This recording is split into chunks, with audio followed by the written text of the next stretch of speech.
Because, ladies and gentlemen, we will be running back-to-back here. Dagda, don't worry if you need a break. I'll take it a bit and vice versa. You're going to have to help me out. It's all Dude, good. Look at the picks. Aurelia, Akali, Zoe, Jace. This is a snowballing game. Moly. Okay, so I need to try and figure out where the hell these picks are actually going, because Nuguri, great Aurelia, great Akali.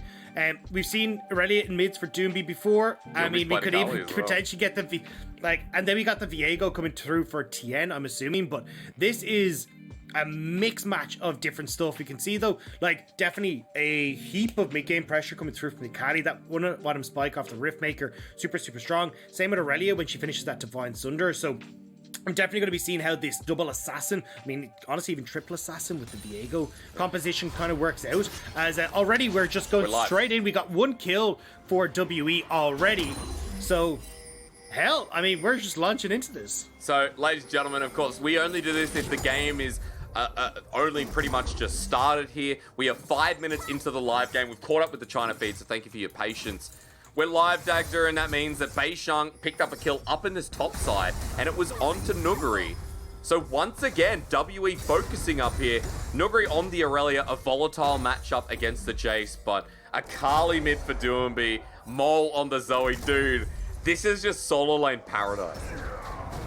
It really is. Like, it's such a big pressure on the FPX top half of the map to perform. Because especially when you're looking at, like, Mole, a lot of long range power coming through from this pick and the Zoe, and especially Mole Zoe, renowned for it.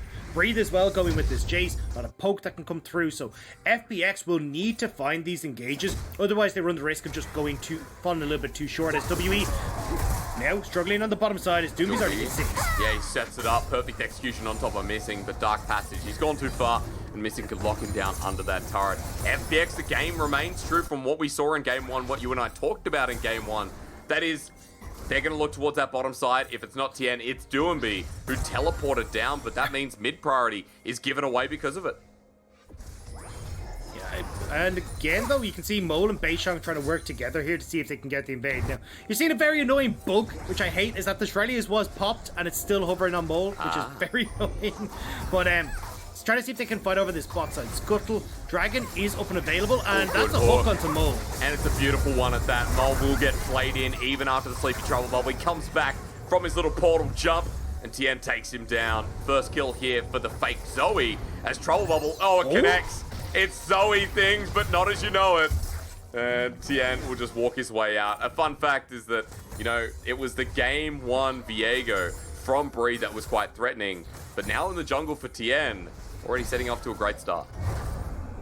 Yeah, I think that's the most interesting part about Viego, is that not only do you have to master your own champion, you have to master all of the other 200 champions that are in the game as well, just in case you end up picking up some random one. But still, FPX get the pick, Crisp with the hook. And another good one at that. How many good Thresh have we seen here today, Dagda? Missing pays the respect price. That is the flash. As Dragon stopped for now. FPX thinking about diving, but we'll just double back. And Beishang has returned, so maybe not able to go towards this as FPX. You can actually see Tien backing away. Ultimate for Beishang picked up, and a little bit worried about how much pressure that could come out from this bottom side of the map. So instead, they decide to back away for the moment, although Doinb starting to run down. Might just be picking up the blue buff, but could be looking for a little bit more. Okay, picks it up in the end though. Mole just waiting. Even CS in the mid lane so far as Dragon started. I just want to take a look. I know, ladies and gentlemen, we've run into this one. Just a side note, I think people will be confused that because LPL's played in 6 different cities at the moment, we are moving over to Xi'an with WE. So that's why games start at a certain time at 9 PM China time, which is 2 hours after the first series starts. Importantly as well, our first series was in Shanghai because JDG no longer go to Beijing to play. I'm not sure about the full context there, but I know that this split and last split, they didn't really go there. So, yeah, just important to note context here that WE are in their home arena, and it's important as, blue buff went over to Beishang, Dagda. That's not what you want to see. That's an unlucky time for Mole, especially because Doinb has a blue buff of his own, right? So is Doinb now can have a lot of control when it comes towards just using these 5-point strikes to see if he can clear the wave, just toss out stuff like that, see if they connect. And Mole has no real way of trading back aggressively because he's lacking the mana. Gives the opportunity for Doinb to get on towards more roams, potentially have control up over this Rift Turret, as well as I don't know if you start this as WE. Like, Crisp is already here. Missing isn't there. You've got no control in mid lane. This is dicey from WE. I wonder though, because Beishang has his ultimate, he's level 7, and he's got a blasting one with Magic 10 boost, but you're right, I mean, Mole not with much matter here to spend. He doesn't have the blue buff, which this feels like it could have hurt him so much. There's the equalizer on top, but Herald already so low, needs a smite, it's secured by an auto attack from Tien. He's low health, has to get out of there while Nuguri sends down the Vanguard's edge, starts getting his reset 3, flashes into a wall, and WE have walked into the pit. Heartbreaker from Tien. And we know this guy's single, as the trouble bubble doesn't need to connect, and missing on the wrong side of the rift. Doinb 5-point strike. He's ready to flip into this big tank of a man. FPX are gonna take it all. And that was what I was talking about. Why is WE trying to aggress onto that? Mole is out of the equation. You've not got your support in a position, and when Nuguri's able to come across, Vanguard's edge across multiple people, Doomby's in a perfect spot, they're able to get the kills, but bot side, Elk does get the solo kill onto Lwx, so at least something going back in favor of WE. Well, I mean, I'm glad that when we caught up to the live Chinese broadcast, that we didn't, you know, it didn't take too much longer, Dagda, because if we missed that fight, I'd be kicking myself. And I mean, Tien 3-0 on Viego. That's an easy Divine Sunderer back. You're going to upgrade the boots as well, too. And you've got FPX with momentum in this second game. A 3k gold lead, an Ocean Dragon at 10 minutes in. Next Dragon's coming up soon, but Dagda, this is all yours. Yeah, I mean, look at Mo, right? He's got literally enough for a triple bubble and a paddle star. Like, he's a glorified Canyon minion at this stage. And then Nuguri, again, like, Nuguri's Aurelia is so damn strong. Vanguard's edge on towards Breathe. He's now ripping through Breathe. And yes, Beishang has kind of got into a position to do anything, but again, you're essentially 3v4 in this scenario because Mo just doesn't have anything left in the tank. No blue buff because of the earlier mistake, and Crisp not quite able to connect the hook, but it doesn't matter. They still get to finish off Mo. You know what I love in that fight is, you know, we didn't talk about it much, but Doinb's little tippy-tapper to the left and right was so good. I was watching the solo kill in the bottom lane because it was Elk versus Lwx, and Elk actually won this Dagda. I'm not sure how, but Lwx runs into him. We are seeing live footage of FPX beating them down. And as this goes on, let's get there. All right, heal up, and it's Kai'Sa in a 1v1. Killer instinct use. Oh, I think he actually is going to go to... He flashes, okay, flash forward, and there you go, yeah. So, but again, I mean, picture in picture, we just saw death. I've never seen more. What's going on? WE are just dying. You know, this is not looking good for Team WE because we come back and Breathe is dead. Missing's now died on our screen. Turret goes down. And Nuguri and Doinb are really, really fed. And one of the things that you brought up, Hysterics, that we were hoping to show at the start of the day was, you know, Spring was the first time it chewed on Lwx. Okay, take the Dark Passage close. Spring was one of the first time in 2 years that WE had actually managed to beat FPX, which is why we saw Doinb saying, hey, look, you know, sit down, take your place. And FPX are doing just that. They run away with game number 1, never coming into game number 2. Their early game has been phenomenal, where they're picking up these wins, consistently finding these fights, and then their mid game again, they can continue to play through these strong side lanes. Nuguri is huge. You've also got Doinb on this Akali, who hasn't even gone for the Rift Maker, gone straight for the Night Harvester, which means that one-shot potential is even higher. And there's nobody who could deal with him in a side lane. And if you got Tien wandering back and forth helping them, he just one-shots people like Mole. I mean, Mole in a bit of trouble. Beishang's here, but I think Tien could 1v2 at this point. Heartbreaker is available. Dark Passage given over just in case. Beishang still does quite a bit of damage, is missing, ready for the dredge line, but won't take it. And Dagda, coming back to your point, I mean, solo laners are well ahead. What's more important is that Akali, Aurelia, these are champions that if they snowball, they take over games. This is why in the LEC, Akali's seen so friggin' much as Lwx is going to get knocked up in a second. I think he's just dead here. Dark Passage taken away. Don't listen to casters. Or maybe do, but Elk is definitely going to die for it in the end. Nice little shuriken flip and perfect execution from Doinb. And that just opens up bot with plating for the next 15 seconds. Yeah, and they're just going to take it, right? So now you got top lane turret down, mid lane turret down, bot lane turret down. And all this gold being funneled into these key solo lanes that you've just been highlighting, Hysterics. I mean, right now, WE, they need to find some sort of way to slow down the pace of this game, but that is a tall order against a team like FPX, who are so good when they get these leads. It's why when we look at them in spring, they were the fastest team that we had in the LPL. Was that 15 plates? No, it wasn't. Was it? No. It would have been, 4, 4, and 4. Yeah. It says 4, 4, and 4. I feel like it's 5. It's definitely... Oh, unless maybe they weren't there for one of the plates. Maybe it creep got it or potentially. But But whether it was perfect or not, pretty close. That feels like 15 platings. I'm not going to trust the graphic. I'm going to trust myself. That feels like 15 plates, Dagda, because bottom goes down in the end before the 14-minute mark. And FPX, 7,000 gold ahead. I mean, look 2 items are coming up. Like, you can see the gold on the right-hand side of your screen and the left-hand side, right? I mean, pretty much across the board, you're looking at 1.5 to 2,000 gold leads. Like, it's absolutely insane for the solo laners. And the only place that they're supposed to be, quote-unquote, winning is actually 100 gold behind for Elk. Like, it's nowhere on the map is winning for WE right now. Yep, and it's hard. When you have a Zoe, when you have a Jace, you look towards their poke, but the gap close from FPX is so huge. Akali, Irelia, we have our Heartbreaker kid in Tien. Look at Doinb Lee just playing around.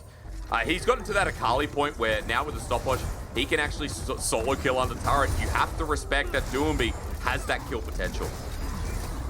And the thing for WE as well, right, is the champions aren't really great if you're behind. Like, Rumble, not great from behind. Mole and Breathe, not going to be having too much fun, where Zoe being aggressed on towards doesn't get as much damage off. Same with Breathe, it's really hard to get these accelerated shock blasts really hitting the right carries. So from WE, the composition is going to get much better from this. Well, I hope they show us something, Dag, because a 2-0 would be, you know, a bit ironic after seeing WE clean FPX in spring. This would just kind of showcase that FPX are kind of back at it. Remember, WE versus FPX, 3-1 for FPX, 3-0 for WE. If FPX are able to win this game, they will give the first loss over WE is. Oh no, trouble bubble. Oh, it hits a wall. Killer Instinct though. Good follow-up after the ulti from Beishang. It is impressive how committed Lwx is to keeping this game as even as possible. Yeah. I do appreciate it because, nice. as you said, like, I want to see more out of these two teams, but yeah, we'll have to see if we get there. Honestly, though, I do want to highlight, like, for me, Doinb Lee has been super impressive this split, and even towards the end of last split. I think a lot of people are like, yeah, this guy's become a world champion, you know, he's made his way off, he's done all the things that he wants to. But he really did kind of commit to improving himself, and you can see it in a lot of the interviews, and it feels like we're now starting to get that, right? Yes, we've still got these strange picks like the Kled and that we're seeing. We've started to add in like the Lee Sin to his pool, but that feels like it's still that kind of weird bruiser champion that Doinb Lee likes to play. But things like the Akali he started to add in. We saw him playing the Azir. He's even got the Zoe in the mix as well. These were all champions that were missing from his pool for a long time. And I think it speaks volumes to how much Doinb Lee wants to improve. The fact that he's starting to add a whole heap of new champions to his kit. He's looking deadly on them. And as well as being the backbone of FPX for so damn long. When his champion pool has always been the most in the mid lane anyway. You talk about him adding more champions. Doinb Lee always played the most champions in the LPL. I guarantee you, if you go back to maybe 2018 or 2019, and you look until now, Doinb Lee will be averaging 15 or 16 unique champions each split. Nice steal away from Breathe. He picks up the red buff there. Cheeky, and you'll take it where you can take it. But at this point, Exhaust in the top lane. The Flawless Duet doesn't connect, but has a way out, does Nuguri. While mid lane, Herald's going to be there. TP as well. And once FPX slow down, they say, nope, we're going to speed up again. Real flash use from Molly had to get out. Yeah, Doinb Lee's like, I don't care if you don't want to use that Vanguard's Edge, Nuguri. I'm getting her. And he tries to go and chase it down, but not able to. So WE will back away. Still get the mid lane tower here for FPX, though. And now, Dragon, 15 seconds. And look at the wards. There's so much control here for FPX. You cannot walk in here as WE because God only knows where Doinb Lee's going to be. Nuguri hiding in the bush. Hell, even Tien, who's got a hell of a lot of gold for himself as well, can one-shot some of these carries. That's right. Using yourself with the assassins on your team with the deep dive that you have is just good setup here from FPX. And the Dragon absolutely free, utilizing some of that vision we talked about. That's Soul Point. 5 minutes till the Infernal Soul comes through. I feel like today we've just had the perfect Dragon Souls for the losing team as well. I mean, a Jace, a Zoe, even Kai'Sa. Like, Infernal Soul is fantastic for WE. But can they get it? Great question. Doinb, can he survive a 1v2 Dagda? Because it's happening. Depth charge there. Shuriken flips in the middle of his shroud as well. TP on the back line. Doinb's getting assistance. He jumps back. He's bought time. Voltron Bubble doesn't connect. Trying to get out. Perfect execution. Everyone commits. As Nuguri now has to get out with a flawless duet. No one from FPX is still here. And so it is just Doinb going down after everyone wanted his blood. Yeah, Doinb was a little bit too far forward there. No pressure on the rest of the map for FPX means that you can easily commit 5 members as W to the bot lane. And when it's 1v5, no matter how big you are as Doinb, that's always going to be a stretch. So Breathe and Cole able to finish him off. Now Nuguri potentially threatening on towards Breathe here. I wonder, he's got to hit the back line, get the resets, but Breathe does pay the respect. Dagda, look at what's happening on the top side of the map, and even though it feels like we're into a 25, 35 minute game, it's only just Baron time in about 2 seconds, so FPX have changed their vision line around a little bit, getting the deep vision in the jungle you talked about. They'll spot WE moving up, and we'll see next what they can do with the Akali, with the Irelia, because they've been playing side lanes pretty well. They've been splitting and setting up a form of 1-3-1. Yeah, and don't forget as well, like, FPX's Baron take is kind of nutty, especially with the guns that Lwx has right now. You've got Tien, he's got the Divine Sunder, like, you will tear through this Baron. Right. Looks like we're just going to have it started off. It's going to be spotted out, the Crescendum in hand. Remember, this got nerfed a little bit in damage, but it's still so strong. Doinb gets tagged up as well. Tien's staying on for a little bit longer. TP was burned out from Breathe, and that's what you want, that's what you ask when you start up a Baron, just to pull away. Yeah, and it means now, look, FPX don't have their TPs up now, but in the the next minute or so, when that actually does come up and available for Doinb, kind of 2.5 to 3 minutes before it's available for Nuguri, they can check side lanes. They can just start to open this up. Actually have Doinb and Nuguri try and work as this cohesive unit, which we've seen them try to do thus far this game. Doinb teleporting top, Nuguri also TPing the bot lane to try and help Doinb, but it definitely is going to take on a new lease of life, especially when you look towards that dragon, which is in 2.5 minutes. I'll be interested to watch this next Dragon Dagda, mainly because we are getting the catch-up items from WE, especially Elk. Let's not forget this AD carry is not doing like the other. He's 4-1, he's got the Collector now as well. We just have to watch and see if he can evade and escape away from Crisp, who is playing the part of 007. I wonder how good he'll be with his license to kill, because 007 here has himself a locket. He's got a lot of tools to keep his team alive. And Crisp on this Thresh in the past has been an absolute menace. Now, FPX positioning around the Baron again, Dagda, and just keeping the river clean, as we know they will. WE though, try to see if they can maybe catch them out here. Breathe is off on the bot side, so FPX a little bit stronger here, and may actually just use the fact that Breathe is on bot side to try and start up this Herald again. Or sorry, this Baron again, but ooh, Lwx takes a bunch of damage from Mole. I mean, Mole's still dishing it out, right? And if he gets that Hextech Goldinator, it's going to get even worse. Dark Passage put down, and FPX layer themselves in front, just in case. Things have slowed down because it's just a vision trial at this point. Trying to find out how far you can go. WE moving as a unit. No one separating here. This 5-stack as well. I think important to know, Dagda, that if Elk is able to survive in these fights, this is how WE are going to turn it around. If Mole's able to get the range damage off onto some of these side laners who aren't tanks. There's a Hysterics Gauge there, sure, and a Zhonya's, but once those gone, the shield, or the Zhonya's Hourglass, you have a lot of follow-up damage that WE can burst out.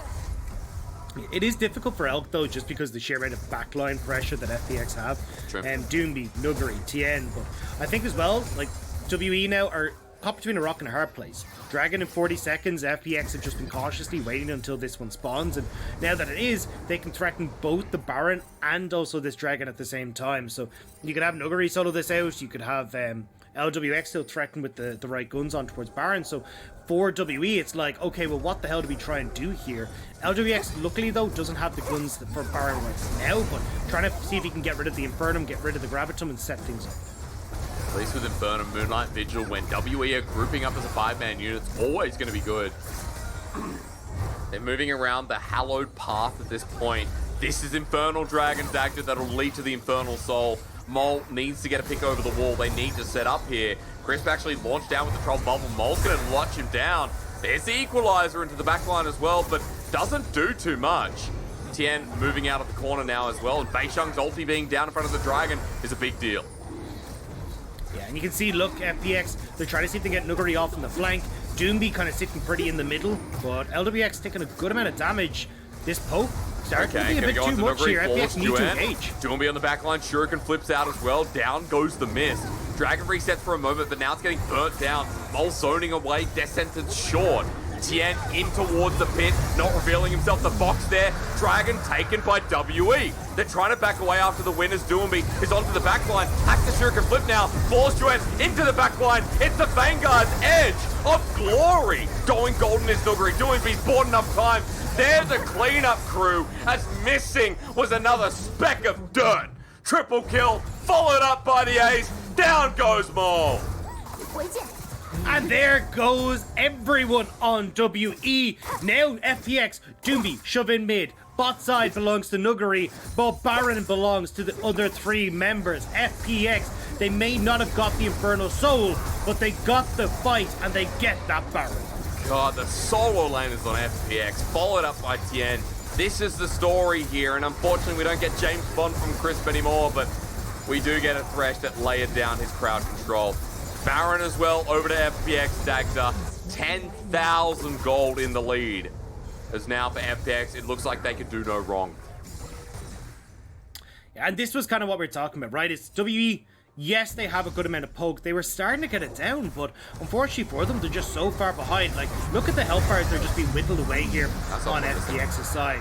Tien gets hit hard, Nuguri's low, but the re-engage on towards Lwx, there's no real follow-up. Nobody's able to go. Elk goes too far, too deep with the instant exhaust coming through from Chris. Whereas when you look at the opposite side of the fight, Doinb Lee's taking down the backline of WE, and this all just gone disastrously here. It's like one goes golden or one goes in and Nuguri, buys time, gets a kill, does his abilities, goes gold, Doinb Lee follows in, like brothers at arms here. So I love the coordination between the solo lane carries here for FPX. The fact that Tien as well, let's note, he has a death stance. He's three items up, and at this point in the game, looking pretty good on the Viego.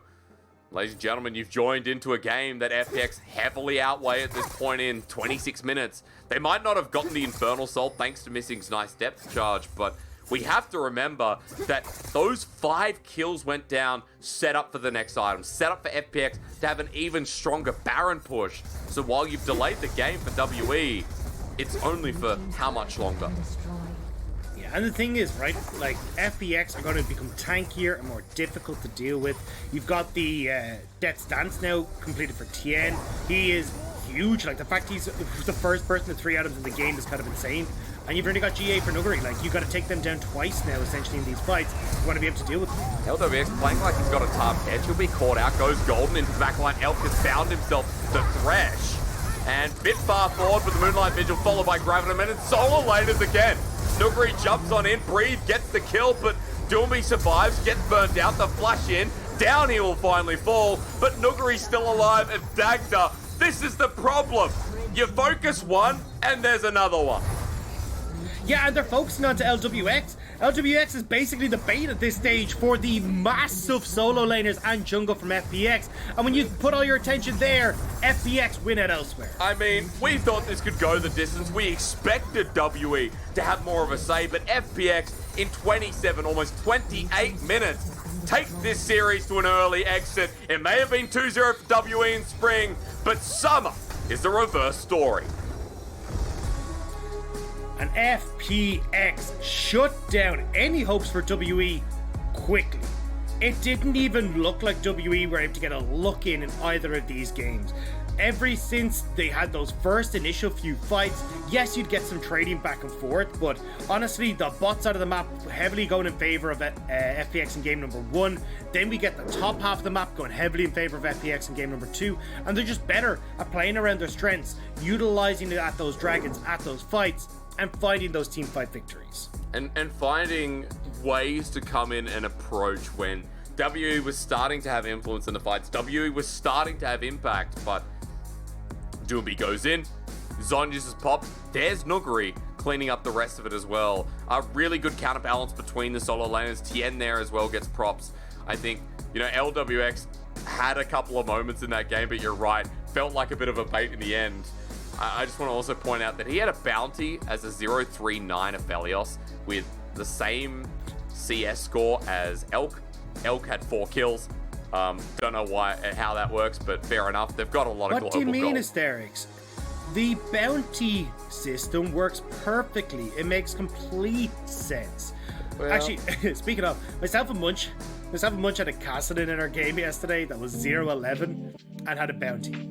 Cassidy, bro. Very Cassidy. And it's gotten very hot in here. That final ending was, I don't know what you'd call hot. The hair's all over the place. We're kind of getting to the end of the show. I'm just going to, you know, pretend feel a little bit hot and bothered after that one, eh? I've got the heater on. I just got to turn the heater off, mate. All right, look, you go take care of yourself. Maybe get a little bit of water as well. But yeah, look, honestly, I think for FPX's side of things, happy days. I mean, especially after, you know, coming off the back of losing it to LNG, which is obviously going to be a bit of an upset for them. I think they definitely wanted to try and prove themselves once more, and we're starting to see that, you know, the champion pools, the diversity in the draft, like, it's very unique to FPX, and I think that's what makes this team so exciting to watch. And unfortunately for WE, I know a lot of people have kind of been looking at this team going, hell yeah, this is a team that can push top 4, top 3, and then get to the World Championship. That's going to be insane, and I think this has definitely put a dampener on those hopes for a lot of those fans. It has, and, you know, the loss was against LNG, right? It's now kind of expected with a lot of these teams coming through with LNG's form. We'll ignore the TT matchup for now, but FPX, this was just the warm-up towards RNG. RNG's coming up later in the week. They have IG. Like, what can you say more than these matchups are going to get more and more exciting? And sure, WE didn't deliver to the level that maybe we could have expected from their previous series, but WE still put up a good enough fight where you could see, especially in that game 1, with how tense it was, that WE had a lot of structure here, Dagda, and, you know, could have actually taken this to a game 3 if that game 1 went a little bit differently. Yeah, I was curious to see if we'd actually be able to see Breathe fully step up with carry, but I don't really want to take away from his performance because it felt like there was a lot more issues kind of elsewhere in the map that he just wasn't able to control. So I think Breathe definitely played exceptional this series. I think obviously the problem for FPX was looking at Lwx not bottom lane in this game, not having the best performances, overextending quite a bit, but certainly having the rest of FPX step up, massive boon towards them. And I think looking at TN as well, I tossed my doubts at TN coming into this split, kind of going, hey look, although TN looks great on champions like Lee Sin and these Hecarim picks, I'm not sure how he's going to perform in champions like the Rumble, how he's going to perform in some of these other picks that are coming through. And honestly, TN has kind of stepped up as a carry here. Specifically, we saw it in this game that his Viego, when he does get these early leads, can look incredibly strong. So I think certainly TN kind of starting to settle into the jungle pool as well is going to help out FPX quite a bit. Yeah, TN coming back with the force, that's the biggest thing for me. There was a lot of concern when, you know, we had, you know, like obviously Bo issue there. And then TN coming back when we didn't expect to see him back, right? Good performance was had by the previous jungler, and then TN had a bit of warming up to do. Playoffs, he found his stride once again, but he's coming to this split in very good form, and that's what we wanted to see. Working around Doinb really nicely, but even this game, it was working around Nuguri that TN played so well at. I think not even through the laning phase, right? But it was like afterwards where, oh, you're going to dive? Okay, forget bot, we're going to switch it around and we're going to put momentum up towards our top lane Aurelia. Yeah, and I think that's the big thing that I like about this iteration of FPX. I know the clips that we were showing during the break were talking about, you know, Gimgoon and when he was back in the roster. For me, the fact that now we've got, right, we leave Nuguri by himself in the top lane, he just wins. Like, his laning phase is so exceptional that even against the best in the LPL, Nuguri just wins. Yeah. So if you want to just leave that and go put all your eggs in the bot lane basket, well, you've got a winning top lane, and now you end up with a winning bot lane, and it looks absolutely spectacular. If you're in a situation where, hey, look, we actually want to try and play through Nuguri, you know he can be a card. So you now have two options on the map here for the Doinb TN Express as to where you want to go and visit. Like, do you want to go to the country home, like being top lane, or do you want to go to the old place, you know, the villa you have in Spain that you go and visit every year? Like, you've got these options, and I think that's the best style here for FPX, is when they've got so many different things that they can do. And you know, the ease of accessibility towards those options, right? Like, it can change in any given day. Game 1 was a great example of LWX and Chris getting the priority in the dive. The Tahm, Kench, and Senna were in a great position. Solo laners as well weren't too far off, and I think this series has taught us that, you know, you can't doubt a team like FPX. Even against LNG, I'd say that they had some ups and downs. Like, Ultra Prime, funnily enough, called Up, had ups and downs within that series. But this was a big test for FPX, and going up against RNG later in the week, that has to tell you that FPX are kind of ready for it. Dagda, there's the biggest point I want to make is that when FPX get to IG, by then, everything should be warmed up. I actually think IG's on a good path. So I think it's been scheduled very nicely. Very nicely. Yeah, I mean, look, I'm excited to see, especially, I mean, do we get the Shy versus Nuguri matchup, or is it Nuguri versus Nani? I'm not sure what way that's going to go, but certainly I'm hoping that, like, for IG's sake, they've kind of figured out some of the problems, like, what's happening. But definitely, look, FPX, they're looking a lot better, and I think that's kind of been the story for FPX in a lot of situations, especially when we look back at spring. They had those kind of ups and downs coming through from spring regular season. Then we got to playoffs, and they had that just breakout couple of series where they just smacked people around and kind of made everyone run away. Yeah. And then we got to finals, and a very, very different story. So I think for me, it's the big thing, trying to get consistency with this lineup, because like I with Bo, I thought that this team was going to win the World Championship. I honestly thought that they were going to smack people around. But Tien came back in, and he looked spectacular, but we just need to see more consistency from him and the rest of the team. MVP for Tien, by the way, definitely well deserved. I think you could give it to either of the solo laners, but Tien for the setup of success. And look at that academic. I mean, honestly, that tells you everything.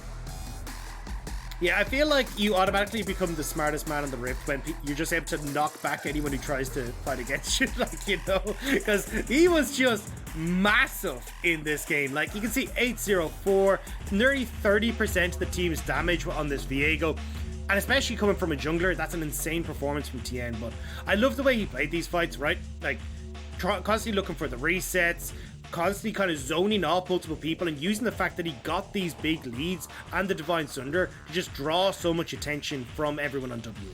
And when you do that, you give yourself so many openings, right? We're just looking through some of these last fights. Props again, Doinb Lee Nuguri. I just love watching the backline of these fights, but dude, the healing is insane, Dagda. We'll watch hit the reset on Elk. Suddenly Tien is 3/4 of his HP again, and he'll kill Bo, and he'll probably get it back up to full. Ready? Okay, it's a little bit silly. It's a little bit silly. I mean, look, but that's the thing, right? I mean, this champion is already incredibly strong. You give him 4 kills in the early game, he's going to be even stronger. Like, I mean, simple math. But at the end of the day, this was Tien playing well on one of the newer champions, which I'm really happy to see. Yep. I'm excited as well going forward with FPX. Like, the flexibility in their draft, right? Because you got Lee Sin, top, jungle, mid, that we know that they can all play exceptionally well. And I think that's going to open up way more picks as well when you look towards just Doinb having these weird picks and Tien starting to settle into a lot of the new champions. And look forward to, you know, what can be pulled out of the back of the hat for WE in the future as well. Remember, Breathe is still an exceptional top laner. WE still an exceptional team, but they will take their first loss here today. They will sit at 3-1, where FPX move up to 4-1. Results for